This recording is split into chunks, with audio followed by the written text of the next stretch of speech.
இயேசுவின் மனித அவதாரம், அவருடைய பாடுகள், மரணம், உயிர்ப்பிலே மீட்பாக நமக்கு கொடையாக வந்தது. இந்த உலகிலே இவர் மனிதராக வாழ்ந்தபோது சீடர்களை அவருடைய பணியை தொடர்வதற்கு தயாரித்தார். அந்த தயாரிப்பிலே பல்வேறு போதனைகள் இருந்தது, வழிகாட்டுதல் இருந்தது. அவர்களுக்கு எச்சரிக்கையும் தருகிறார். இன்றைய நற்செய்தி அதிலே ஒரு பாடம்.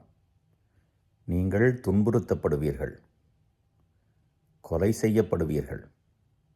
எந்த சூழலிலும் துன்பத்திலும் தனது பெயருக்கு, தான் காட்டிய அந்த வழிக்கு, வாழ்வுக்கு அவர்கள் சான்று பகர வேண்டும் என்கிறார்.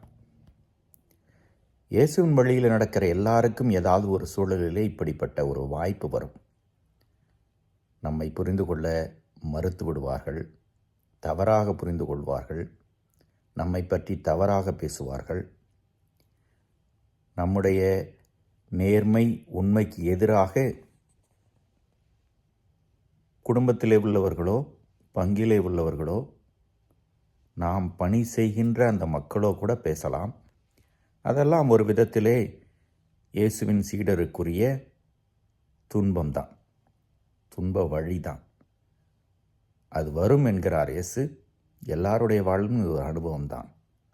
ஆனால் இயேசுவின் மீது உள்ள நம்பிக்கையை ஆழமாக ஏற்படுத்தி கொண்டு தளர்ந்து விடாமல் துணிந்து நடப்பதே இயேசுவின் சீடருக்குரிய வாழ்வு.